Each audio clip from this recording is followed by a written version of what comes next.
जय हिंद दोस्तों। आज मैं एक बहुत ही महत्वपूर्ण बात बताने जा रहा हूं।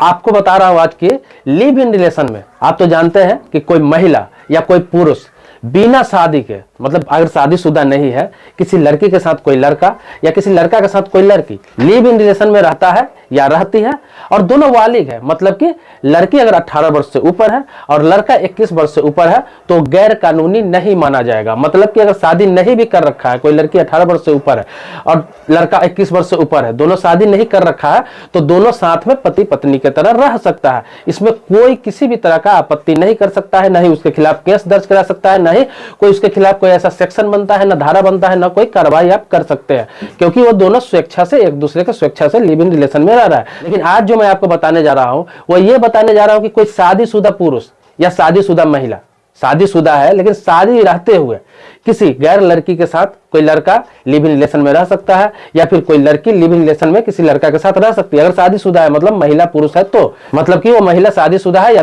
पुरुष शादीशुदा है या फिर दोनों में से एक शादीशुदा है तो रह सकता है या नहीं रह सकता है। इस पर पूरा विशेष जानकारी दूंगा, क्योंकि हाल ही में अभी बहुत सारी ऐसी घटना हुई है और ऐसा कल्चर चल गया हुआ है। एक तरह से माना जाए कि पश्चिमी सभ्यता हमारे देश पर हावी हो गया हुआ है। बहुत सारी महिलाएं है जो अपने पति से छुप के किसी गैर लड़के से रिलेशन रखती है। बहुत सारा पुरुष ऐसा भी है जो शादीशुदा है, बाल बच्चेदार है, किसी महिला से रिलेशन रखता है। तो क्या इसके लिए कोई कानून है? क्या उसको रोका जा सकता है? क्या इसका कोई उपाय है? तो इसके सारी विस्तार से चर्चा करूंगा, आपको सारी बात बताऊंगा। आप पूरे वीडियो में बने रहे, वीडियो मत छोड़े। अगर आपका काम का नहीं होगा, आपके दोस्त का, आपके समाज में किसी का, आपके रिश्तेदार में किसी का, किसी न किसी को ये काम आ सकता है, क्योंकि ऐसे मामले अक्सर होते रहते हैं। तो आप देखिए, मैं पूरी बात बताने जा रहा हूं। आपको यह भी बताऊंगा कि इस तरह के एक मामला में फैसला भी आया है इलाहाबाद हाईकोर्ट का। इलाहाबाद हाईकोर्ट ने क्या फैसला दिया, सारी जानकारी दूंगा। आप इस वीडियो को लाइक कर दीजिए। आपसे रिक्वेस्ट है कि इस वीडियो को लाइक जरूर कर दे, और मन में कोई भी सवाल प्रश्न होगा, किसी प्रकार का नया वीडियो चाहिए तो आप कमेंट बॉक्स में लिखेंगे, मैं उस पर भी वीडियो बनाऊंगा, उस टॉपिक पर भी वीडियो बनाऊंगा। तो आपकी जानकारी के लिए बता दूं कि हाथरस जिले की घटना है। उत्तर प्रदेश के हाथरस जिले में एक महिला है, आशा देवी उसका नाम है। तो वो महिला जो है, उसका पति का नाम महेश चंद्र है। तो दोनों पति पत्नी बहुत ही खुशहाल जीवन जी रहे थे।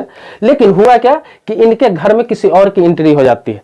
एक लड़का आ जाता है जिसका इनकी पत्नी से प्रेम प्रसंग हो जाता है। मतलब महेश चंद्र की पत्नी जो आशा देवी है, उसका किसी गैर मर्द से रिलेशन हो जाता है, किसी लड़का से रिलेशन हो जाता है और वो दोनों लिव इन रिलेशन में रहने लगता है। मतलब कि आशा देवी महेश चंद्र को छोड़ के उस लड़का के साथ लिव इन रिलेशन में अलग रहने लगता है और पति पत्नी की तरह रहता है, और इन्हें भी नहीं छोड़ता है, मतलब इनसे भी तलाक नहीं लेता है, वहां भी रहता है। और जब ये उन्हें रोकते थे तो इनको धमकी देता था। महेश चंद्र जब उसे रोकता था तो उसकी पत्नी आशा देवी उसे दहेज उत्पीड़न के केस में फंसाने की धमकी देती थी, यहां तक कि महिला उत्पीड़न का धमकी देती थी, यहां तक कि उसे मरवा देने की धमकी देती थी। लेकिन वो बोलती थी कि मैं तुम्हें तलाक भी नहीं दूंगी, तुम्हें डाइवोर्स भी नहीं दूंगी, और मैं किसी और के साथ लिव इन रिलेशन में रहूंगी। ये कानून है, तुम मुझे कुछ नहीं बिगाड़ सकते, क्योंकि मैं महिला हूं, कुछ भी कर सकती हूँ, मेरे लिए बहुत सारा कानून बना हुआ है। तब गलत फायदे भी लोग उठाते हैं। तो मैं आपको बताऊं कि वो महिला मानी नहीं। महेश चंद्र बहुत रोकने का प्रयास किया, वो किसी और लड़का के साथ लिव इन रिलेशन में रेगुलर रह रही थी, अलग रूम लेकर वहां आती जाती थी और इनके साथ भी रहती थी। लेकिन जब पता चला महेश चंद्र को, तो ये काफी इसका विरोध किया, तो महिला केस कर दी। वो महिला केस कर दी, किस पर? महेश चंद्र पर, अपने पति पर केस कर दी। वो मामला निचली अदालत में चला, निचली अदालत से हाई कोर्ट तक गया। जब इलाहाबाद हाई कोर्ट में यह मामला गया तो न्यायमूर्ति एसपी केसरवानी और वाईके श्रीवास्तव के खंडपीठ ने इस पर एक फैसला सुनाया, बहुत ही महत्वपूर्ण फैसला सुनाया।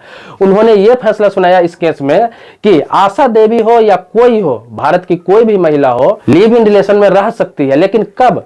जब वो शादीशुदा न हो, या फिर शादीशुदा हो भी तो अपने पति से अगर तलाक ले रखी है, तलाकशुदा हो, तो किसी के साथ लिव इन रिलेशन में रह सकती है या दूसरा शादी कर सकती है।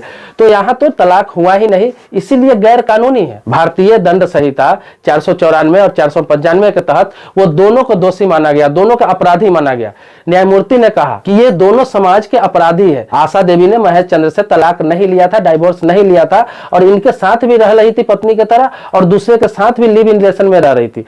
और यहाँ तक कि अपने समझिए कि एक तरह से अपने पति को धोखा दे रही थी, उनके शराफत का फायदा उठा रही थी। ये कानूनी रूप से बहुत ही गलत है, इसे सही नहीं माना जाएगा, इसे समाज में गलत संदेश जाएगा, इसीलिए दोनों को अपराधी माना। और यह फैसला महेश चंद्र के पक्ष में आया। इलाहाबाद हाई कोर्ट ने फैसला में यह भी कहा कि आशा देवी को कोई रोक नहीं रहा है, वो वालिग है, किसी के साथ भी लिव इन रिलेशन में रह सकती है। लेकिन इसका भी कंडीशन है, या तो वो शादीशुदा नहीं रहती, या फिर अपने पति से वो पहले कानूनी रूप से तलाक ले लेती, अगर पति से कानूनी रूप से डाइवोर्स ले लेती तो किसी के साथ भी लिव इन रिलेशन में रह सकती है, उसकी स्वेच्छा है। लेकिन पत्नी किसी के रहते हुए, किसी की पत्नी रहते हुए, किसी से बिना डाइवोर्स लिए हुए किसी के साथ लिव इन रिलेशन में रहना, मतलब कि अपने पति को प्रताड़ित करना, अपने पति के इज्जत के साथ खेलना, अपने पति के भावना से खेलना। तो इसीलिए वो आशा देवी को और उसके साथ जो लिव इन रिलेशन में रह रहा था बंदा, उन दोनों को भारतीय दंड संहिता 494 और 495 के तहत अपराधी माना गया, उसे दोषी माना गया। उन दोनों को इस सेक्शन के तहत जो भी सजा का प्रावधान था वो सजा का आदेश दिया गया। तो दोस्तों आपकी जानकारी के लिए बता दूं कि कोई भी महिला हो या पुरुष हो, अगर शादीशुदा है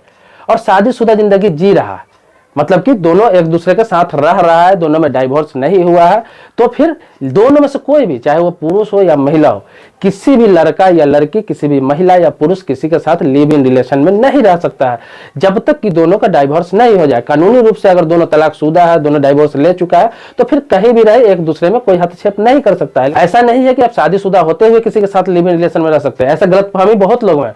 बहुत लोग ऐसा सोचते हैं कि लिव इन रिलेशन में बालिग होने के बाद कोई भी कहीं भी रह सकता है, लेकिन ऐसा प्रावधान नहीं है।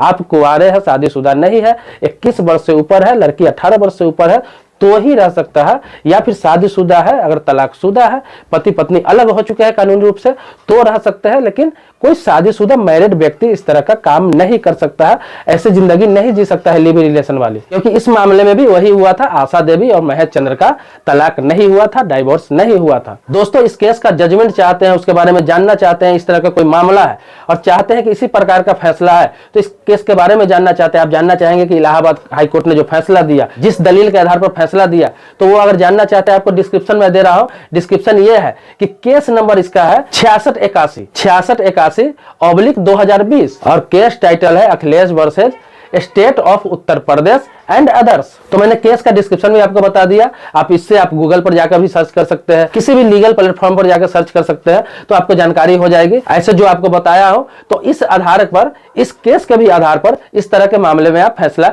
ले सकते हैं। अगर इस तरह का मामला आपके आसपास है तो आप इस तरह का फैसला ले सकते हैं इस केस के आधार पर। तो दोस्तों आपके लिए इसी तरह की नई नई जानकारी मैं लाता रहता हूं, नई नई कानूनी जानकारी हो, सामाजिक जानकारी हो, कोई सरकारी योजना की बात हो, या फिर किसी तरह का कोई नई नॉलेज होता है, मैं आपको उपलब्ध कराता रहता हूं। अगर मेरे चैनल पर नए हैं, पहली बार आए हैं आप, तो इस चैनल को सब्सक्राइब कर लीजिए, मेरे चैनल को सब्सक्राइब करके बगल में बेल घंटी को दबा लीजिए। लेकिन पहले से आप मेरे सब्सक्राइबर, अगर सब्सक्राइब आपने कर रखा है तो इसके लिए कोटि कोटि धन्यवाद देता हूं, आपका आभारी हूं।